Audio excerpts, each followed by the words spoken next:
Union পরিষদ প্রশাসনিক কর্মকর্তা পদে নিয়োগ বিজ্ঞপ্তি প্রকাশিত হয়েছে।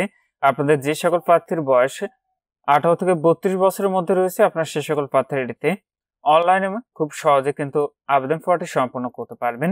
আবেদনের ক্ষেত্রে নির্ধারিত একটি চাকরির আবেদন ফর্ম রয়েছে, এটি অনলাইনে পূরণ করে নির্ধারিত ফিটি জমা দিলে আপনার আবেদন ফর্মটি সম্পন্ন হয়ে যাবে। তো এই নিয়োগে এখানে মোট একটি পদেরই ক্যাটাগরি দেওয়া রয়েছে, সেটি হলো ইউনিয়ন পরিষদ প্রশাসনিক কর্মকর্তা। পদের সংখ্যা রয়েছে 13টি। আপনাদের বেতন গ্রেড রয়েছে গ্রেডের 14, বেতন স্কেল রয়েছে 10,200 টাকা, 24,680 টাকা।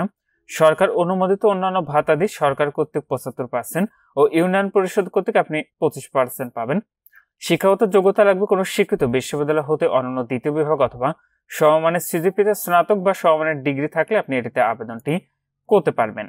এটিতে আবেদনের ক্ষেত্রে আবেদনকারীকে বাংলাদেশের স্থায়ী নাগরিক ও ভোলা জেলার স্থায়ী বাসিন্দা হতে হবে, তাহলে আবেদনটি করতে পারবেন। আর বয়স সীমাটি লাগবে 26শে ডিসেম্বর 2024 খ্রিস্টাব্দ তারিখে সর্বনিম্ন 18 বছর এবং সর্বোচ্চ 32 বছরের মধ্যে হতে হবে, তাহলে আবেদনটি করতে পারবেন। আর আবেদনটি অনলাইনে আপনি যখন পূরণ করবেন, পূরণ করার সময় আপনার সর্বশেষ অর্জিত শিক্ষাগত যোগ্যতার বিষয়টি আপনি অনলাইন আবেদন ফর্মে উল্লেখ করবেন। আবেদনটি ইতিমধ্যে শুরু হয়ে গিয়েছে। আবেদনটি শুরু হয়েছে 5 ডিসেম্বর 2024 খ্রিস্টাব্দ তারিখ সকাল 10টা থেকে আবেদনটি শেষ হবে 26শে ডিসেম্বর 2024 খ্রিস্টাব্দ তারিখ বিকাল 5টায়। তো যে সকল প্রার্থীরা এটিতে আবেদন করতে চাচ্ছেন ইউনিয়ন পরিষদ প্রশাসনিক কর্মকর্তা পদে, আপনারা শেষ তারিখের জন্য বসে না থেকে পূর্বেই এটির অনলাইন আবেদন ফর্মটি সম্পন্ন করে নেবেন। তো এখানে যে ওয়েবসাইটের ঠিকানাটি দেখতে পাচ্ছেন, এখান থেকে আবেদনটি আপনাদের করতে হবে। তো এই নিয়োগ বিজ্ঞপ্তি এবং আবেদনের লিঙ্কটি পেতে অবশ্যই কমেন্ট করবেন, আপনাদেরকে দিয়ে দিব। একটি পদের জন্য আপনাদের পরীক্ষার ফিটি নির্ধারণ করা হয়েছে, সেটি হলো 223 টাকা, যেটি আপনি টেলিটক প্রিপেড মোবাইল নাম্বার থেকে SMS এর মাধ্যমে খুব সহজে ফিটি পরিশোধ করতে পারবেন। টেলিটক প্রিপেড মোবাইল নাম্বার থেকে আপনাকে 2টি SMS প্রেরণ করতে হবে।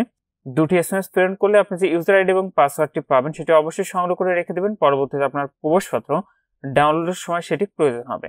আর আপনি চাইলে নিজে অথবা কোনো কম্পিউটারের দোকান থেকে এটির আবেদন ফর্মটি সম্পন্ন করতে পারেন। আর নিয়োগ সংক্রান্ত কোনো তথ্য আপনার জানার থাকলে অবশ্যই কমেন্ট করে জানাবেন, আমি আপনাদেরকে জানিয়ে দেওয়ার চেষ্টা করব।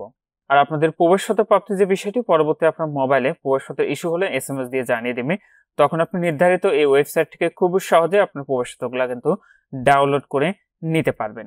আর সাম্প্রতিককার কি কি নিয়োগ বিজ্ঞপ্তি প্রকাশিত হয়েছে সেগুলো কিন্তু আমাদের ফেসবুক পেজ এবং ইউটিউব চ্যানেলে দেওয়া রয়েছে। যে সকল প্রার্থীরা এখনো আপনারা সেই ভিডিওগুলো দেখেন, অতি দ্রুত সেই ভিডিওগুলো দেখে নেবেন। তো এই নিয়োগ বিজ্ঞপ্তিটি ছিল জেলা প্রশাসকের কার্যালয় ভোলা জেলার বিভিন্ন ইউনিয়ন পরিষদে।